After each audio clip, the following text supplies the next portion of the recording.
All right. Welcome back, everyone. Today I'm here with your host, Duma, And this is Roma. co-host.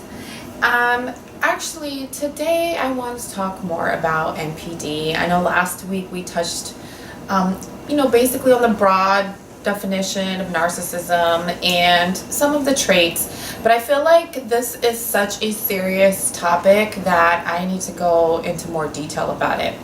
I actually did some reading and I found a really interesting article on wonderneed.com, and I wanted to just summarize and go over some of the basic points. And their main thing was 11 signs that these people try to manipulate you. Number one, they aren't able to control their emotions and aggression. Even though physical aggression is very easy to spot, emotional aggression may not be that easy to spot out. So some of the signs or the indicators that you may be getting emotionally abused is that, you're being pressured into doing things that you don't want to do. The narcissist is trying to control your behavior. They control your access to family and friends. They will withhold financial, emotional, or physical support. They criticize you using derogatory language. They try to make you feel and look bad in front of others. They try to prove you wrong in front of other people. Threaten you. Your spouse may be threatening to leave you constantly.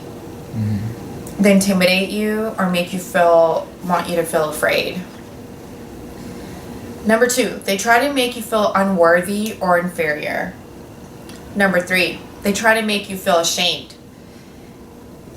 By making you feel less valuable or belittling you is a way that these people attempt to manipulate you. They will criticize you for lack of education, your physical appearance, social class even. That actually makes them feel superior. That's so mean of them. That is really mean. And it just makes them feel better. So it's not that, the stuff. Those are actually facts, but they're bullying, basically. Number four, they use gaslighting techniques to make you doubt your sanity. And gaslighting is an insidious method used by narcissists, psychopaths, and sociopaths. They play the victim, which is number five. Even when a narcissist is victimizing someone else, they have a knack for being able to make that person feel as though they're the ones who are acting improperly or unjustly. Mm-hmm. Number six, they attempt to brainwash.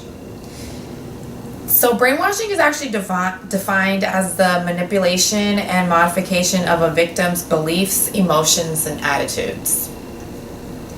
Number seven, third-party proof. So they try to provide proof so you can believe whatever it is that they want you to believe at the moment. They find another person to lie for them, or maybe this person's also been manipulated to the point where they actually believe these lies. So they'll come in and they'll vouch for the narcissist, or the narcissist will try to say, that they read this article or that somebody told them.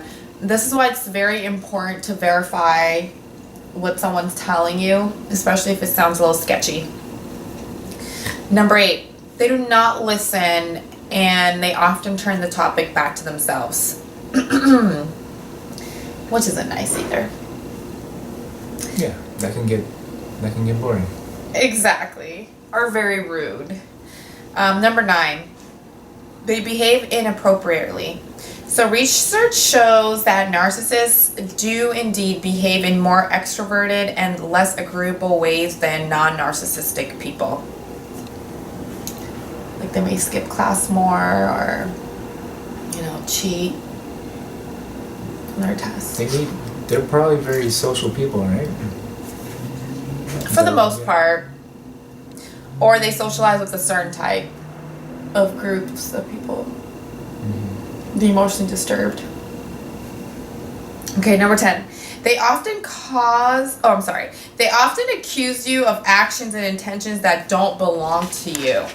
So in other words, they accuse you of actions that belong to themselves. So they'll tell you you're insecure. They'll tell you that, you're delusional. But in reality, it's them. Number 11, they are verbally abusive. They use insulting language and yell at you as a way to manipulate you. They just want you to feel fearful and small. This is the way that they bully you. Because a lot of us, I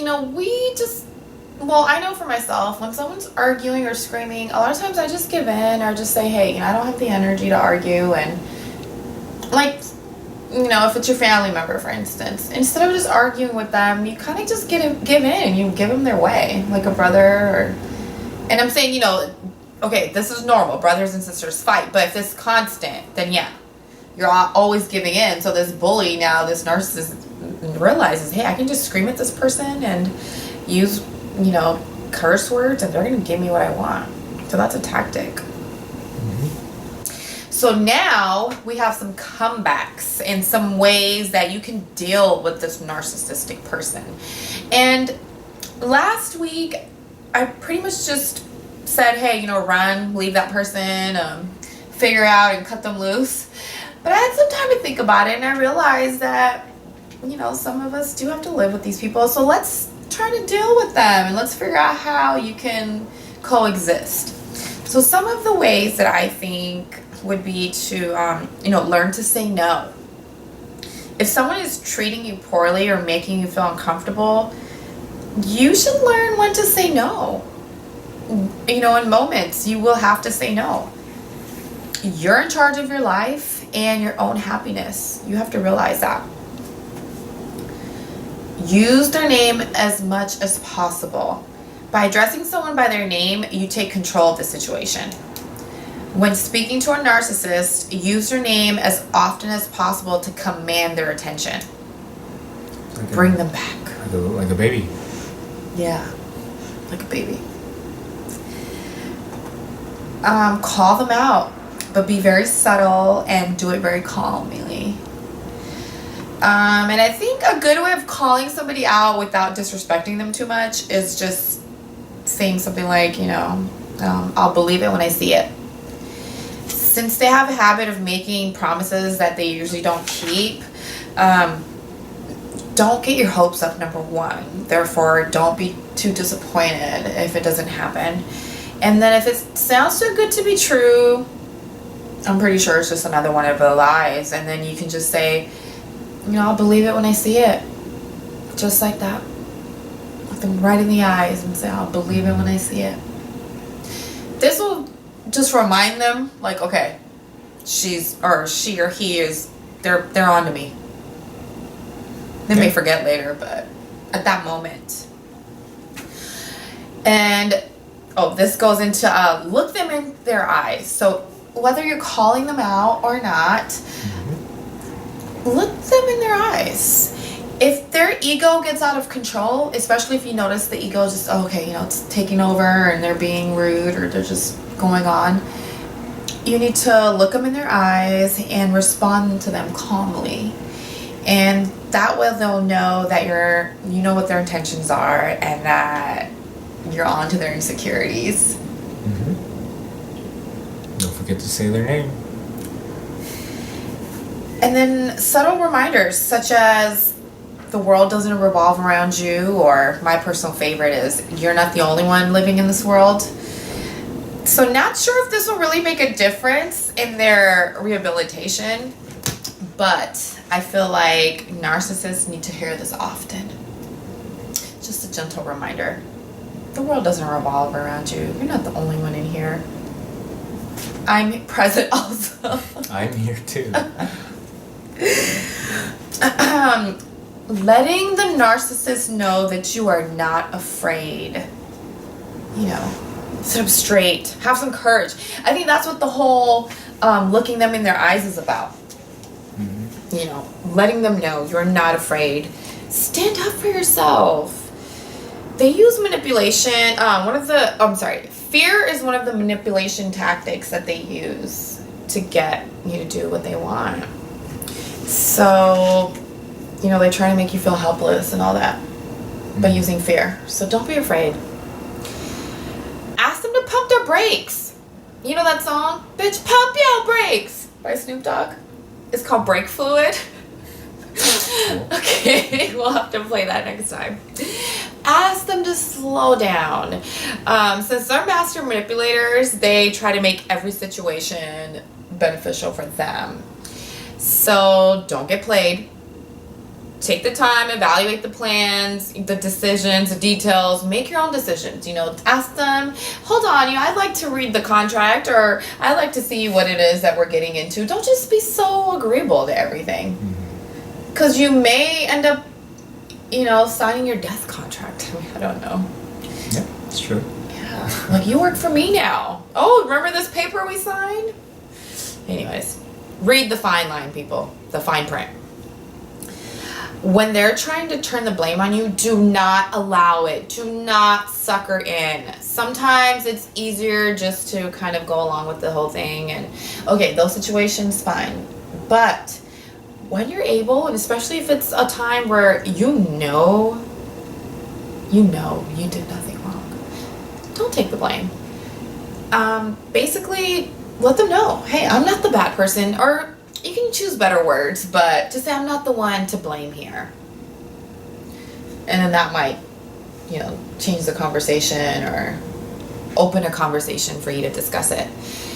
And tell them often that I am assertive and I'm strong-willed. Just like that. Say just like that. I'm assertive and I'm strong-willed. Put some snaps into it too. Bitch. I'm assertive and I'm strong. Do a little dance if you have to. Oh, if you do a little tap dance with that. Okay. Okay. Fine.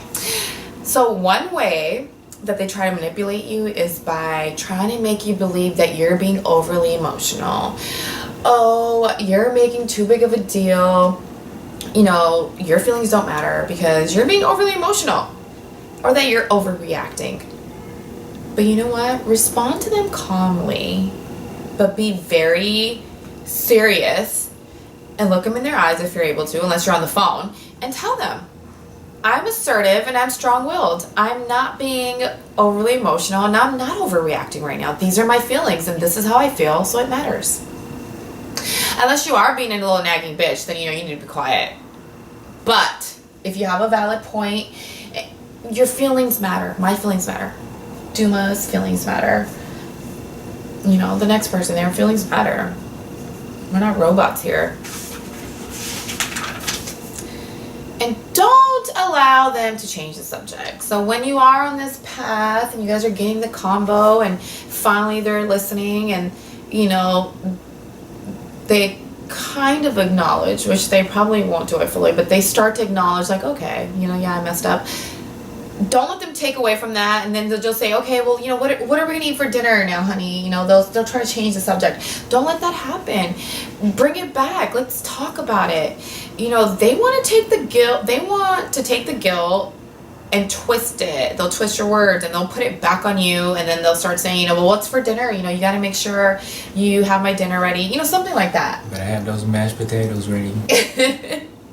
Yeah, so make sure that when something's bothering you, you actually take the time to let them know and you talk to them, to a point where you feel a little bit better. Hopefully you do feel better. And yes, I feel like talking to people thoroughly and explaining your feelings thoroughly does help you, whether they understand or not, but just getting it out there, that's a form of therapy, I think. Yeah, the difficult part is, well, when you were saying that these are, well, I mean, I guess they could be emotional, they can't be emotional, but if you're unable to communicate those emotions, then, that's kind of the challenge, Yeah. They're not receptive to it. They're not even willing to sit down and talk to you. Is that what you mean? No, I mean, there are some folks who are so emotional that at least at the spur of the moment, when you do want to talk about these things, they won't be able to talk about it. Well, yeah, so can't do it spur of the moment necessarily. Yeah. If you can, great, but yeah, this is something, that's what I'm saying, like, make sure you make time to talk about it, because at that moment you may not be able to, but write it down and you come back and you hold them accountable for making you feel less of a person. And once again, this goes back to someone that you're going to be dealing with consistently, not if it's a stranger, because whatever, let that roll off your shoulder and let it go, release it to the universe and let Mother Earth deal with it, and God, they'll deal with it together. Yeah. If it's a stranger, then just peace out. Yeah. But if it's your friend, it's your mom, it's your dad, it's your brother, your sister, your girlfriend, your boyfriend, I would keep a journal and I would start writing down the traits that you think are narcissistic traits. I would write down the times that their triggers, like when you notice them acting a certain way. I would write down the inconsistencies, the lies, the promises, and certain things, certain promises that they make, and they make you feel a certain way. And then that's how you would remember. And then I would read that and I would go back and I would talk to them about it thoroughly. But you have to be strong. You can't do it at that moment. And then what do you think about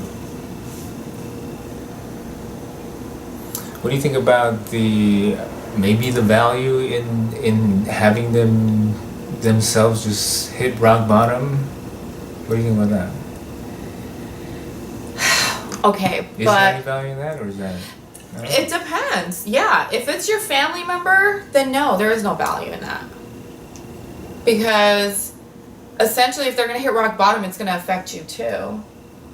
But if it's a friend and they're draining you to the point that you're depressed or you're losing your mind, then yes, there would be. Okay. I agree with that. Yeah, because if it's just a friend, but unless you have time to bring them into your home and like really counsel them, but I feel like no friendship, no relationship is really worth the trauma. I feel like if it's a parent-child relationship, eventually you need to move out. You got to get away. And if it's a parent that's so delusional, you got to find them the help somehow, some way. Maybe that's another situation, because I feel like if it's your mom, for instance, and if you're an only child, and if you move out, and if the mom is constantly trying to bring you back and make you feel like it's your fault, you have to ignore that. So now I don't know if that means you're letting them hit rock bottom, but I feel like if it's a true narcissistic person, they're going to find a way to take care of themselves. They're going to find another person, so they'll be just fine. So I'm not sure if there is a rock bottom for these people. I think they make everybody else's life miserable, but they already hit a rock bottom. That's why they're in this state. They're kind of in a rock bottom, but they need to really hit rock bottom. And then I don't think there is any more rock bottom from that though, because these are really smart people. So they're charming. They're people that, have multiple sex partners. These people are extroverted people that are very charming and intelligent, because it takes a certain type of person to be able to manipulate. But these people they're hurt. They're traumatized. So essentially their rock bottom would be just being alone, I guess, and then being left alone with just their own trauma. So that would be the rock bottom. Yeah. But then that means that every single person they ever encountered would have to realize that they're narcissistic. But I feel like there are enough people in this world to where a narcissistic person can go find a vulnerable person, find an emotionally unstable person that's going to be their victim forever. That's true. They'll accept the abuse.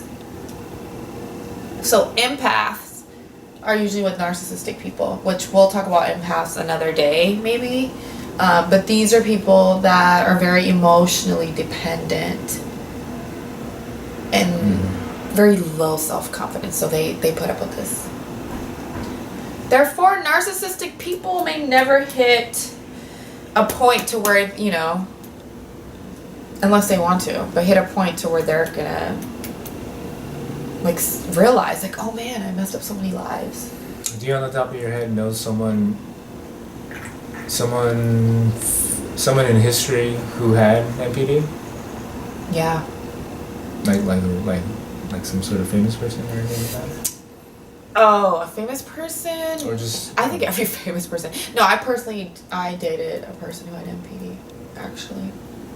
I was a victim. Well, do you want to talk more about that, or...? I mean, what is there to talk about? Do you have any questions? Not really, no. I mean... You asked for a reason. Was there a follow-up question about that, or you just wanted to know? Oh no, it's because you brought it up. No, I was asking, I think you heard the question wrong. I was asking, is there anyone in history, like a famous history, that that we could like put a face to this like mysterious NPD, you know what I mean? But honestly, when I think of a person with NPD, I always imagine a man. But women are also suffer from NPD. Yeah. So that's interesting you brought that up. Yeah, let's actually look for that. Have you ever come across any women with these traits? Well, I think everyone has narcissistic qualities to a degree. So yeah, I've seen it. Yeah. Like maybe you can go into some of the things that women might do that you've seen, while you're out, in your business world or in the streets. In the streets, thugging out here. I don't know, it's just women who are just... No, some of the traits. Oh, okay. We don't want to put them in groups, so we can't say women. Okay. I don't know, I guess they would only care about themselves. So like the gold diggers, they'll charm you and they'll get what they want. They'll get that purse, they'll get that date. Yeah, and they will bounce. They'll bounce that ass and then they'll bounce out. Famous narcissists: Kanye West, Kim Kardashian, Joan Crawford, Madonna, Donald Trump, Jim Jones, Adolf Hitler. Cool. Hey, this is on Google.com. I think narcissists are just intelligent people, You have to be... Intelligent hurt. Yeah, they're using their intelligence in a very negative way, I think. Well, yes, because they're intelligent, but they're very hurt. They're hurt to a point. Why are they hurt, though? Because they've been traumatized. Because they've been through traumatic events. Okay. That's why. Why are they hurt? Okay, good lead on to our next subject. So I think they're hurt because their parents or the environment that they grew in was a negative environment.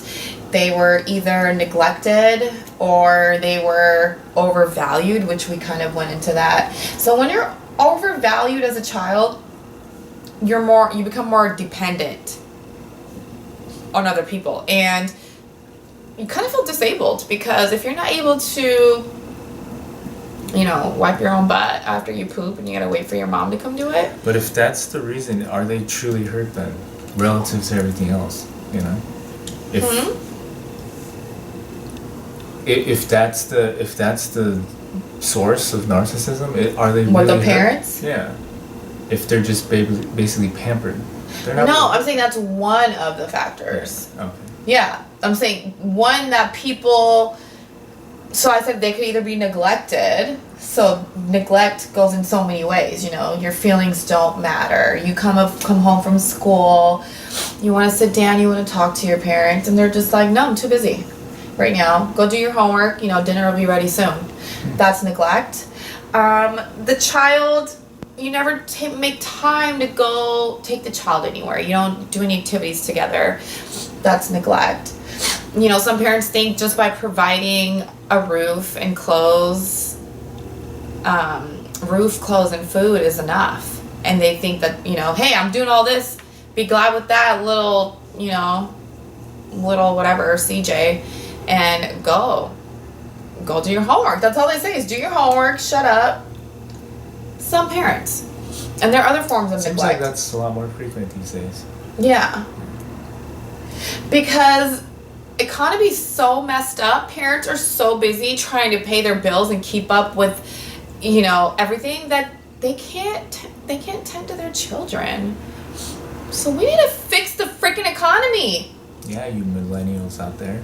Wait, what do you mean? What? What do you mean, yeah, you millennials? Oh, like they need to go fix the economy? Yeah. Oh, okay. Oh, yeah, we all do. Yeah. We all do. Yeah. Baby boomers too, everybody. All of us, even the older people out here, you know, all of us as the world, as a human race, we need to work together. But that's why we're bringing awareness to these things that exist, because a lot of us don't realize that this is happening, or we're wondering why we're depressed and sad and angry, anxious, or just all these, you know, emotions that take over. Yeah, because according to what you're saying, if it's the kids who are neglected and the kids who are overly pampered, that's like all the kids. To a degree, right? Most, but not all of them. Some parents are taking the time to talk to their children. How was your day? Oh, that's interesting. Well, you know what, son? You gave it your all and you did your best, and I'm proud of you. If your child, you know, your 6'3" son wants to come and he says, "Hey, Mom, I'm sewing a doll in homeroom." And I'm saying, "Oh, okay. Well, you know, did you choose it?" He says, "Well, we're all doing it." Instead of me saying, "Well, oh my God, I'm here," you know, sorry, that's my son. "Oh my God, son, you know, this right here, wow, like, you know, it's so lame. You shouldn't be doing a doll. Why are they?" You sit there and they say, "Oh, okay, well, you know, great. That's so awesome. You know, what kind of doll are you going to sew?" Well, that's teaching you, what is it teaching him? It's teaching him patience and value of a project from finish to end. And we're all making the doll. And basically you praise the child for the efforts. You talk to the child. They make time to help the child with the homework. They listen to the child's needs. You know, if the child says, "Hey, I don't want to play the violin, but I do want to play the saxophone," you let them play the saxophone. You don't say, "Well, you've got to play the violin because, you know, that's So like the best." It has to come from you, or you have to be in a good state for you to be able to give those answers to your child or your hypothetical child or whatever. Yeah, so the parents need to, you know, have had not the training, but the parents need to have had a good, well-balanced life, or taken initiative to taking parenting classes, or just taking responsibility and breaking the cycle. So one thing that I realized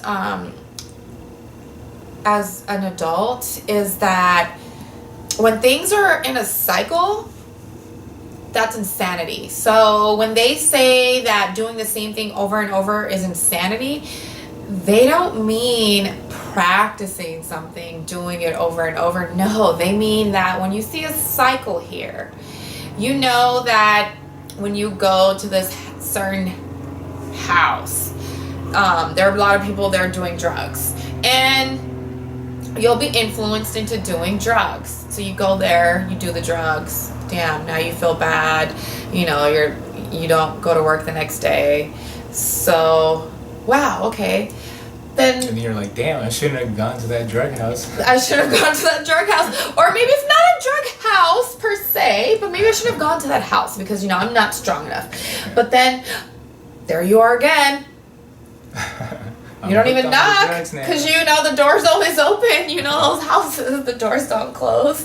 You go in there, everyone's chilling, you're chilling, or you're just relaxing, you know, whatever chilling might look like. And then guess what? You're doing drugs again. And then there you are in the same predicament. Now you're at work feeling lousy, or maybe you don't work. Maybe now you've lost your job, or maybe you didn't take your child to school, or whatever happened. There's the cycle. And if you do nothing to break that cycle, that is insanity. That's what they're talking about. They don't mean doing the same thing is insanity, as in like you waking up going to work every day. No, that's a schedule, that's routine. Yeah, some routine is insanity, but right now I'm just trying to show the difference here. Yeah, basically you're saying bad cycles are insanity. Just clarifying that from the good side. Bad cycles that make you feel bad when the outcome is something negative. That's a bad cycle. Yeah, I completely agree. So once you realize, whoever realizes the cycle is bad, that person is now held responsible. It is their duty in life to break that cycle. You're talking about an individual to himself, right? Or to somebody else? So like an individual saying it to himself? Yeah. Okay. Yeah. Okay. Yeah. And if you don't take that initiative and go and break that cycle, you are a sucker. You are a settler, and we talked about that. Yeah, we give You don't deserve a name. We don't want to hear you complain. You just need to be quiet and go get in that cycle and keep rolling.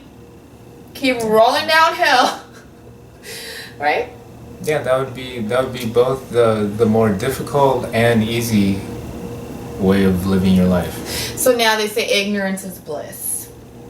Ignorance is not bliss, people. That is a lie that they made up to make you look stupid and make you think that it's okay to be stupid. Ignorance is not bliss. It's painful. It's sad. Yeah, you can't. It's horrendous. You can't unknow things, you know? Once you know it, and then you have to willingly lie to yourself to believe in ignorance is bliss. So, yeah, I agree. Yeah, it's a lie. So, before we go into parenting, can I please just go over the 4 main types? I know I'm so obsessed with talking about narcissism, and now you know why, because I was a victim. And honestly, the vibes. Okay, let's talk about it for a little bit. The vibes that I got from this individual. This individual is very charming, handsome, all the money in the world, just everything, right? But I'm so sensitive with energies. Like, as soon as I even saw the person, it was just like, oh yeah, I'm attracted, by the visual.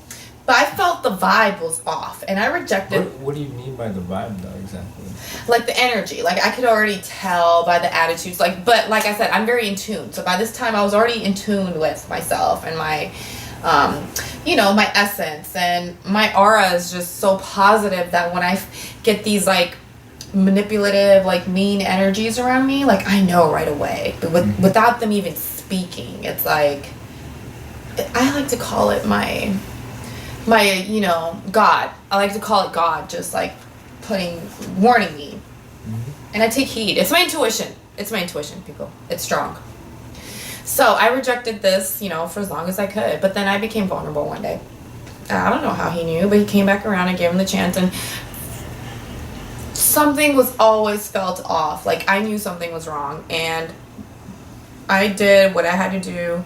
And it took me about 8 months. And I figured it all out. And I was absolutely right. The person was suffering from NPD. And I think that's why I took it upon myself to basically, start visualizing how to help people, hurt people. Because I also realized that, dang, I think I had hurt people along the way. Because I was an overvalued child. It wasn't my parents' fault, though. It's just that my dad came to America. My mom was there by herself, and, her husband's in America, so I'm sure he was sending everything. And I was an only child, so, my mom spoiled me so much. She didn't let me do anything for myself. Like, I was overly pampered, just everything. Like, I was a little princess that looked like a little boy. Remember, we'll get into that. But yeah, so I was overvalued. They didn't teach me anything, but luckily I was intelligent enough, and I had some good people around me later in life, and I figured things out, and I was able to find myself, luckily. But yeah, so once I realized that, and I realized, wow, I was a victim, what could I do? So this is why I came to you, Duma, and I expressed my vision, and luckily we had kind of the same vision. You know, you want to help people and bring awareness, and that's how we manifested our wonderful podcast, you guys. Because I want to just convey the message, and I want to bring awareness to certain things. And I feel like if I do it, and if Duma does it, and if the next person that hears it, and if they spread the message, that slowly, yeah, it will go, and we will make an impact. And we can help others. I'm helping myself while I'm helping others, and that's what life is all about. That's what finding your essence is about. It's about you doing what you love, but really you're spreading it to others. And we all have to figure out what that is. It has to start with you. Yes. So now I want to talk about the 4 main types of narcissistic people. And then we have you want to help me out with the titles? The amorous. So amorous people measure their self-worth by how many sexual conquests they've had under their belt. They use their charm by flattering others with gifts and compliments, and then they quickly dispose of them once they become boring. So they lure you in, and they wine and dine, and then once you're all hooked in, they'll just get rid of you. Snip, snip. And these could be like the heartbreakers, the gold diggers. At first glance, they seem to be very attractive and alluring.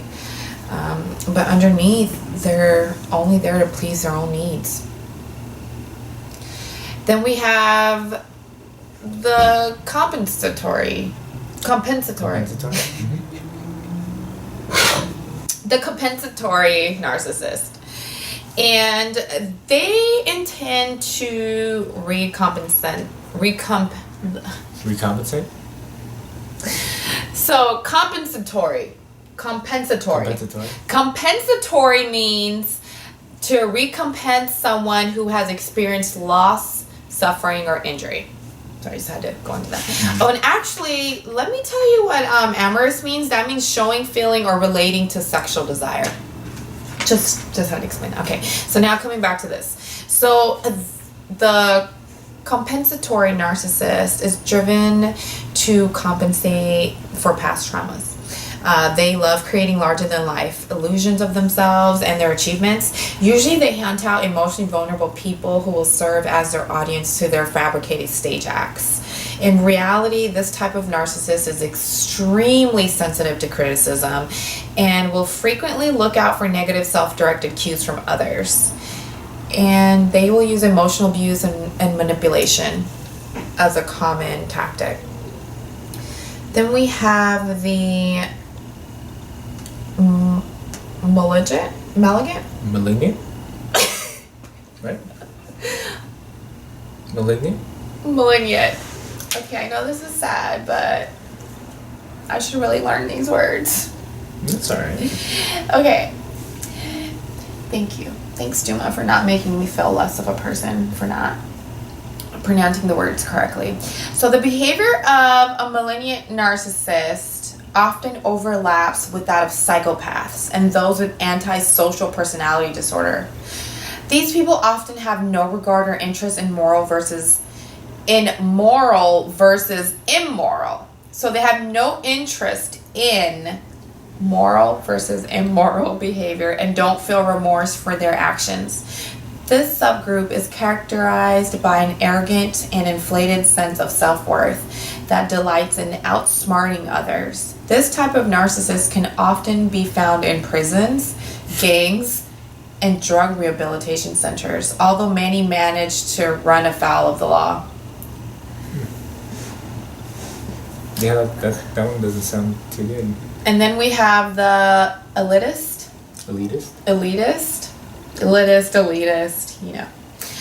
Potato. This breed of person does anything to climb to the top, win and completely dominate others. Elitist Most narcissists are convinced that they are better than everyone else, often due to their achievements or backgrounds, or simply the fact that they were born that way and thus deserve special treatment. Their sense of entitlement bleeds into every area of their life, from work to family environment.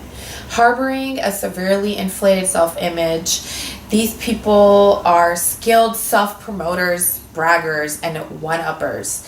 They have a cutthroat need to be the best and prove themselves to be intellectually superior all the time at all costs. Yeah. You know, they pat themselves in the back and they will try to go and get the raise, even though they'll go get the promotion, even though you just told the person that you want to go apply for this position, and, they'll go to the boss's office first and they'll go get the title. Forget you. Well, yeah, it depends on if it's worth it or not. They're the backstabbers, basically, to gain their own needs. They just, all the narcissists just have no sense of morality. Yeah. Like that one, I don't know which one it was, but you said it was like, it has no sense of moral. Yeah. Yeah, that is the malignant. What is it? Malignant? Yeah. So now we can touch more on the parenting. Okay. I think that when children are overvalued, it creates this false sense of entitlement. So overvaluing a child would be praising them for their looks versus their achievements. This would be a person who, is constantly told that they're better than the next child. Or overvaluing could be, parents don't teach their children things. So this is a child that's never had any chores. A child who, is sitting there and their mom or their dad is bringing them food. They're being served all day. They don't have to fold their clothes. They don't have to make their bed. All they have to do is just go to school, and they're responsible for themselves at school. Oh my God, like they're creating this monster, but then they expect them to go to school. And now when they get to school, these are the children that are running amok, that may not know how to sit in their desk and do the paper correctly, or they might be the perfect kid at school. It just all depends. But this child just has this false sense of security.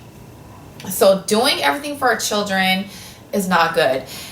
Some children are never given a decision. They're not allowed to decide what to wear. They're not allowed to decide where to go, or even, if they say, hey, I really love peas, but I don't like carrots. The mom's always making carrots and then wondering why the kid's never eating it. I mean, make some fucking peas for one day. But just because the mom likes carrots, so she doesn't care. Like Mommy Dearest, if you saw that movie, you guys need to see that movie. So that's like another side. But basically, in a way, some of these parents are so crazy that they just have no regard for the child.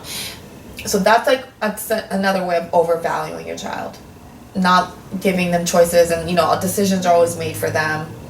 Things like that.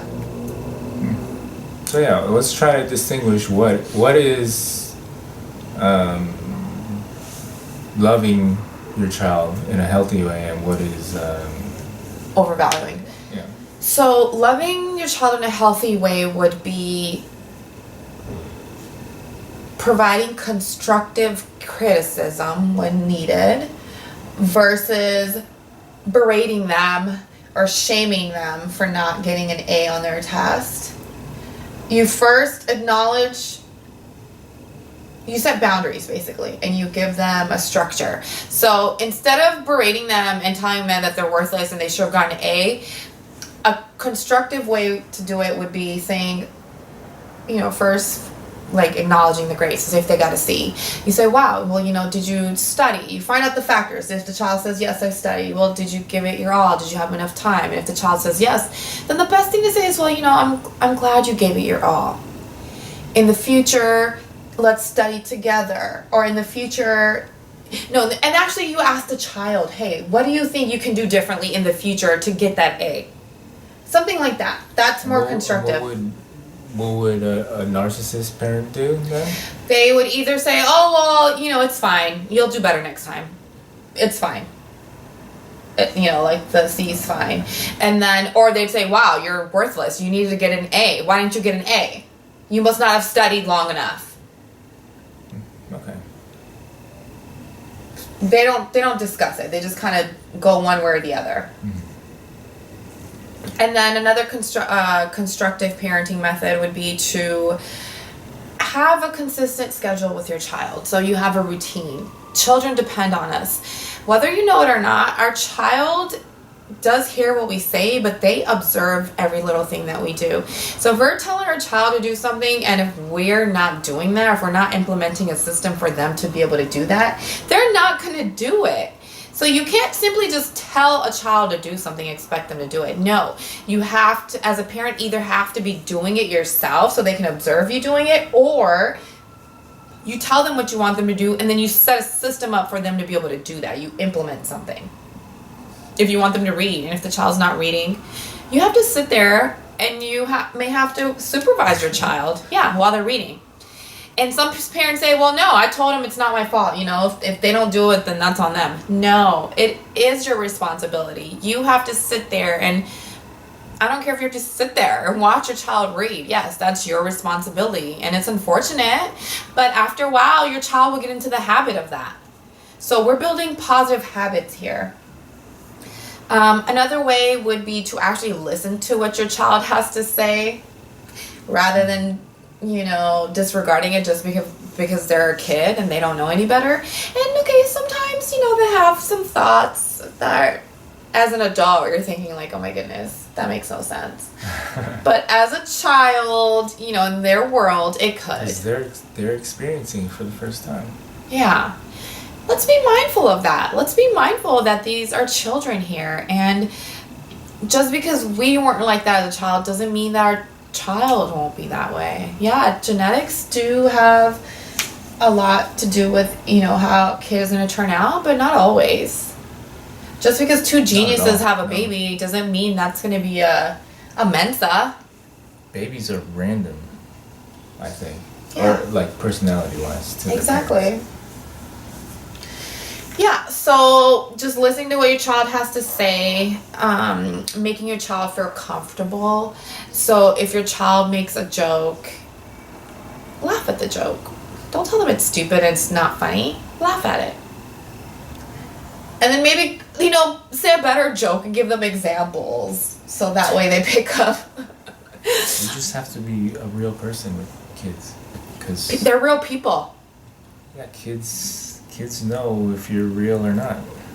And what I mean by they're real people is that I constantly hear this. It's just a child. He's just a kid. It's a smaller version of a human. So yeah, it matters. Oh yeah. Some moms, they're like smoking in front of their kids, or, they're bringing all these men around and they think that their child doesn't notice, or their son doesn't notice that mom's being flipped around by all these dudes. Your child notices.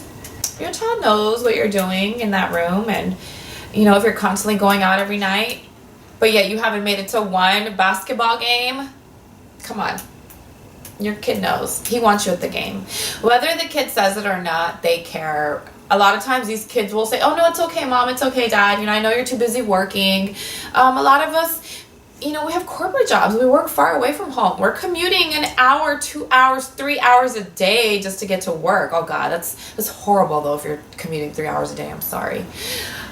But some people are doing it, and you got to do what you got to do, okay? I'm sorry. I don't mean to offend anybody here, but no one should be commuting more than an hour. No way. Definitely not more than an hour. But I know some of my OG friends, and they do it.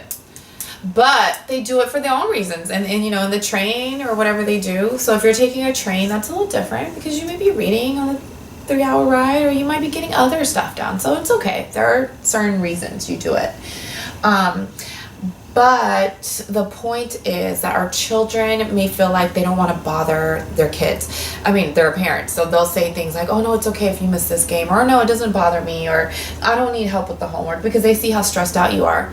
But make it a point to check the homework, to make sure, go talk to the teachers, go to the play. Even though the child keeps saying that they don't care, they care. Children care. Yeah, go see their play. Yeah, I hope there aren't any parents who wouldn't see their child's play. Well, some of them can't take off work. Some of them Sure. are so tired. Some of them are so busy.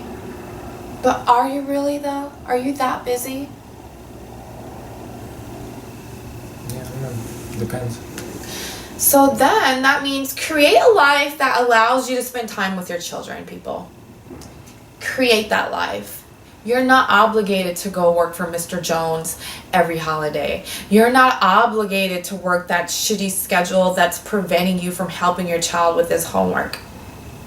You chose to work for that company. You at one point decided that you're going to take this and you're going to make it work. So then also don't commit to things that you're not happy with, because 9 times out of 10 you're going to get stuck.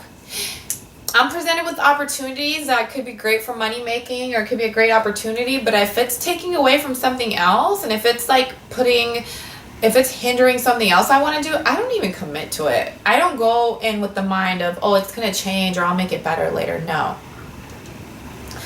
If I don't see a system already set up to where I will be able to get something that's going to be convenient or, suitable for me, I don't even commit to that. So a lot of people make that mistake. They commit to something just because it seems okay at that moment, or because they need the money, and then later they're miserable. Don't even commit to it. You can manifest something much better, but you have to have a clear vision of what it is you want. So being a parent is not easy. We all have our different parenting styles, but our kids' feelings do matter. Our children, they need to learn things, and it's up to us to teach them that. By doing everything for them, we're actually taking away from our children. By not explaining things to them or taking away from them when they have questions, and we tell them, well, just because, or I don't know, you're basically telling the kid that his thoughts or her thoughts don't matter. So now instead they're going to go smoke weed because at least those kids are laughing with them. They're listening to what they have to say. Mom and dad don't have time to hear what I have to say, but hey, me and Jimmy, we're over here in the treetop, blazing up. I'm in the bathtub. My parents don't want to hear nothing I have to say. I'm going to go take a bath and I'm going to blaze my brain cells out. And my parents don't know, because they think I'm, lighting oils or a candle. You never know. So take the time, listen to your children, and teach them things.